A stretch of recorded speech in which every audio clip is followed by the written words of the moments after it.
नमस्कार, स्वागत है आपका नेटवर्क न्यूज में। आपके साथ मैं हूं सपना दुबे।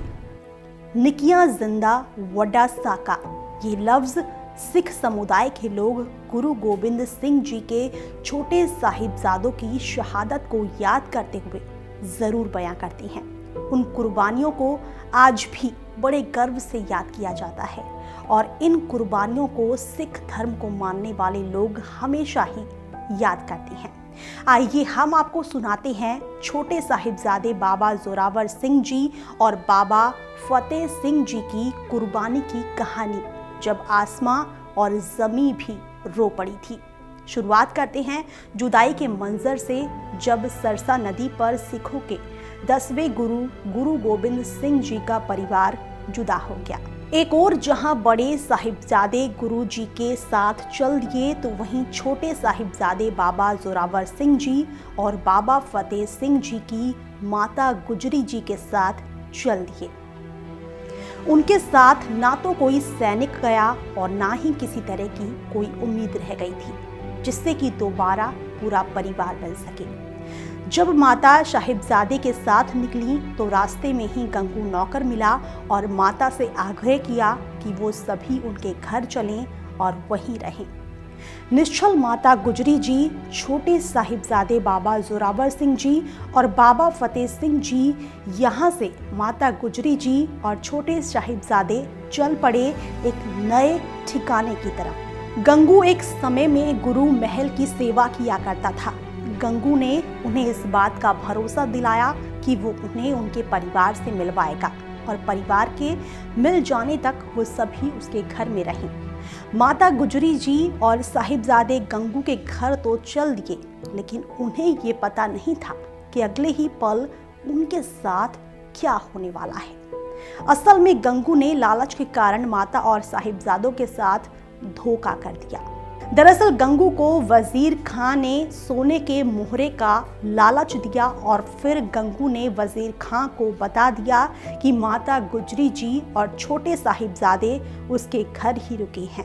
फिर क्या था, वजीर खां ने तीनों पर खूब कहर बरपाए। खबर मिलते ही वजीर खान ने अपने सैनिकों को भेजा और फिर माता गुजरी जी और 7 साल के बाबा जोरावर सिंह जी और 5 साल के बाबा फतेह सिंह जी को गिरफ्तार कर ले गए। इसके बाद उन्हें ठंडी रात में भी ठंडे बुर्ज में रखा गया और ठंड से बचने के लिए एक कपड़े का टुकड़ा तक नहीं दिया गया। रात भर कड़कड़ाती ठंड में ठिठुरने के बाद भी सुबह को माता गुजरी जी और साहिबजादे टूटे नहीं, बल्कि उनके इरादे और भी बुलंद हो गए थे। दोनों साहिबजादों को वजीर खां के सामने लाया गया। वजीर खां की सभा में लोगों की भीड़ थी और इन सब के बीच दोनों साहिबजादों को खड़ा किया गया और कहा गया कि वो इस्लाम धर्म कबूल कर लें।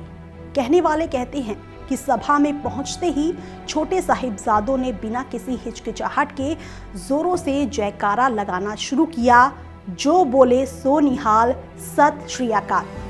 छोटे से बच्चे जो इतने दृढ़ और साहसी थे, जिनकी आंखों में डर की जगह हिम्मत दिखाई देती थी। साहिबजादों को इस तरह से देखकर लोग दंग रह गए। वजीर खां मौजूद हो और कोई बोलने की हिमाकत कर जाए, ऐसा हो ही नहीं सकता था। लेकिन गुरुजी की नन्ही संतानों ने ऐसा कर दिखाया और ये दोनों एक पल के लिए भी ना डरे।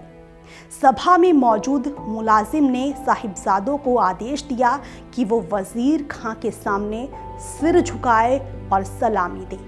हिम्मत से भरे हुए साहिबजादों ने मुलाजिम को जो जवाब दिया उसे सुनकर सब हैरान रह गए और सब ने चुप्पी साध ली।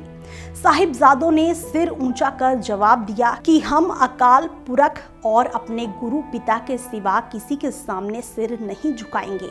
हम अपने दादा की कुर्बानी को बर्बाद ना होने देंगे।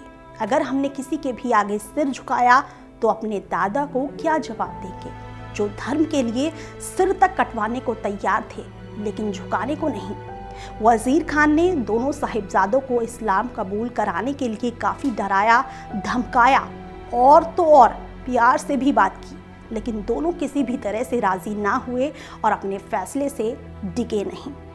अब वो घड़ी आ गई थी जो सिखों के इतिहास को गर्व से भर देने वाली थी और अपने कौम के लिए जान कुर्बान कर देने का एक ऐसा उदाहरण पेश कर देने वाली थी जिसे सदियों तक याद रखा जाएगा। आखिर में दोनों साहिबजादों को जिंदा ही दीवार में चुनवा दिया गया। कहते हैं कि दोनों को जब दीवार में चुनवाया जाने लगा तो उन्होंने जपूजी साहिब का पाठ शुरू कर दिया। दीवार में पूरी तरह से बंद हो जाने के बाद भी जयकारे लगाने की आवाज़ आती रही। कहा जाता है कि वजीर खान ने थोड़ी देर बाद दीवार तुड़वा दी। तब तक साहिबजादे जिंदा थे, दोनों की सांसें भी चल रही थीं, लेकिन मुगल मुलाजिमों ने तब भी कहर बरपाना नहीं छोड़ा और दोनों साहिबजादों की जान ले ली। दूसरी तरफ साहिबजादों की शहीदी की खबर माता गुजरी जी सुन नहीं पाई।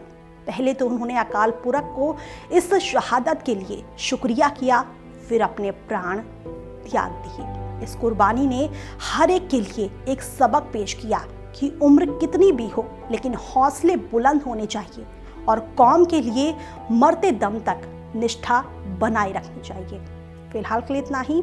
बाकी ऐसी और वीडियोस के लिए आप चैनल को सब्सक्राइब करना ना भूलें। आप देख रहे हैं नेट्रिक न्यूज, साहस सच कहने का।